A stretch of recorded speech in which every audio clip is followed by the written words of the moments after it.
Super duper हे नाव या सिनेमाला का दिले मला अजून नाही कळलंय. मी सिनेमा बघून आलोय आणि सिनेमा मला आवडलाय. काही गोष्टी खटकल्या त्यावर बोलणार आहे. तुम्हाला गोष्ट या सिनेमाची माहिती आहे. मुंबईत राहणार एक आधुनिक जोडपं आणि गावातले कुटुंब आणि या दोघांना एक एजंट एकच फ्लॅट विकतो, त्यातून गोंधळ उडतो आणि दोन भिन्न पद्धतीने जगणाऱ्या दोन कुटुंबांना या पात्रांना एका ठिकाणी यावं लागतं नाईलाजाने आणि मग त्यातून काही गोंधळ उडतो, काही गमती जमती करतात. अशी साधारण एक गोष्ट आहे या सिनेमाची. तर खूप इंटरेस्टिंग प्लॉट आहे हा आणि मी काही रिव्ह्यू वाचले बघितले तर सगळेजण खूप शहर-गाव भेद या पलीकडे सिनेमाला बघत नाहीत. खरं तर ही खूप इंटरेस्टिंग गोष्ट आहे. यात कथेचा कोर किंवा जर गाभा बघितला तर ही गोष्ट मोरालिटीची आहे. आपण मोरालिटीच्या घटना खूप आजूबाजूला आपण बघत असतो. हीच गोष्ट थोडी विनोदी पद्धतीने सांगण्यात आली आहे आणि डायव्हर्सिटीमध्ये कशी ताकद असते हेच दाखवायचा हा प्रयत्न आहे. सो खूप इंटरेस्टिंग प्लॉट होता, पण तो थोडा मला वाटतं कथा खूप चांगली पण पटकथेवर खूप वेळ घेऊन चांगल्या पद्धतीने काम नाही करण्यात आले. त्यामुळे थोडं माझा भ्रमनिरास झाला या ठिकाणी. पात्रांच्या कॅरेक्टर कंटिन्युटी मध्ये पण खूप काही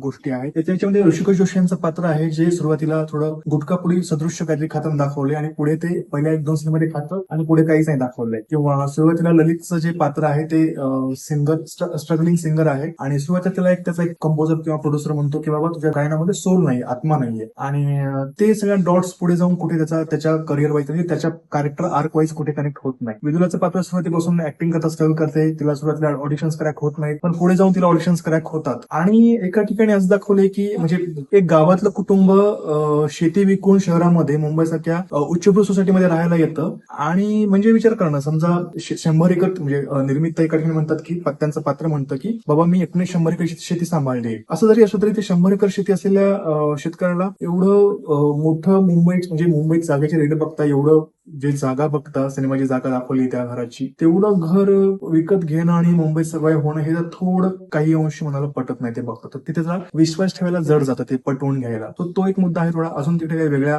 गोष्टी असायला हव्या होत्या. अशा खूप काही गोष्टी आहेत ज्या मला पटत नाहीत. बाकी खूप जे मुद्दे आहेत ना, जे त्यांचे गावातलं कुटुंब, त्यांचं राहणीमान, कपडे, खानपान, त्यांचं शाकाहारी असणं, यांचं मांसाहारी असणं आणि विचारातली तफावत, हे जे सगळं आहे ते खूपच इंटरेस्टिंग रंजक पद्धतीने समोर येतं. पण ते अजून खोलामध्ये यायला हवं होतं, तेव्हा ते जास्त मजा आली असती. पण ते खूप वरवर राहतं म्हणून ती गोष्ट आपल्याला थोडीशी मजा आणते, पण अजून भिडायला हवी होती, जास्त मजा आली असते. फर्स्ट हाफ जरा बेटर आहे. तो खूप खरं इंटरव्ह्यू खूप लवकर येते. म्हणजे अरे सिनेमा सुरू झाला इंटरव्ह्यू असं होतं. इंटरव्ह्यू खूप लवकर येते आणि मला वाटतं दुसरा म्हणजे इंटरव्ह्यू त्याचा पार्ट थोडा जास्त मोठा आहे आणि त्यातही पण घाईघाईने गोष्टी या सगळ्या प्रश्नांची उत्तरं खूप घाईघाईत देण्यात आलीत असं मला वाटतं. मोरलचा प्रश्न रायटर डायरेक्टर उभा करतो पण त्याची उत्तर पण खूप सोप्या पद्धतीने दिल्या गेली असं मला वाटतं.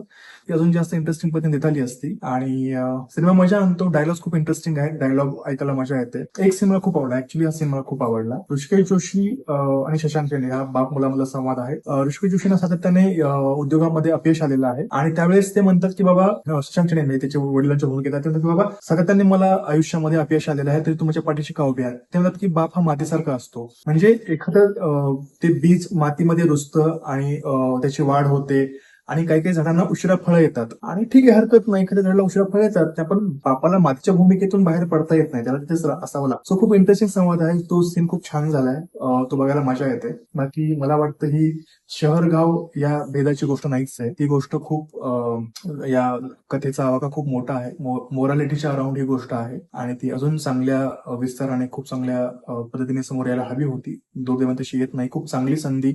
खरं हा खूप धाडसी प्रयत्न आहे, धाडसी विषय होता. तो अजून चांगल्या पद्धतीने समोर यायला हवा होता. पण मेकर्सने खूप ही संधी थोडक्यात वाया घालवली असं मला वाटतं. हा, आणि सिनेमा एंटरटेन करतो का, तर खूप चांगल्या पद्धतीने एंटरटेनमेंट करतो. मी जिथे हा सिनेमा पाहिला, मी जिथे राहतो या नांदेड शहरामध्ये, म्हणजे मी रुबाब थिएटरला पाहिला. तिघी मला नाही पाहता कारण प्रेक्षक नव्हतेच कारण आणि ऑड टायमिंग्स होते. तर तिघी अर्बन स्टोरी असलेला सिनेमा होता, त्यामुळे तो इथे चालण्याची शक्यता कमीच होती. पण रुबाब सुद्धा इथे फार कमी काळ चालला आणि प्रेक्षकही कमी होता. इथे सिनेमा चालला कोणता, तर क्रांतीज्योती सिनेमा इथे चालला कारण की त्याच्यामध्ये रिलेटेबल फॅक्टर जास्त होता. कारण की मराठी शाळा हा मुद्दा त्या सिनेमात होता, त्यामुळे तो लोकांना खूप वाटला. 90ची पिढी जी मराठी माध्यमात शाळा शिकली ती पिढी अख्खं कुटुंब घेऊन सिनेमाला येत होती आणि तो सिनेमा चालला चांगल्या पद्धतीने, खूप चांगला, म्हणजे चांगली कमाई केली क्रांतीज्योतीने. चांगले सिनेमे लोकांपर्यंत पोहोचतात आणि चांगला सिनेमा टीजर, ट्रेलर, गाणी आणि प्रमोशन थ्रू बरोबर पोहोचतो, लोक येतात. मला सिनेमा आवडलाय. पण काही छोट्या मोठ्या गोष्टीच्या एक सिनेमाचा चाहता म्हणून बोलाव्याशा वाटतात, सांगाव्याशा वाटतात, ते लोकांपर्यंत सिनेमा पोहोचतो. तुम्ही बघा, प्रश्न पडू द्या आणि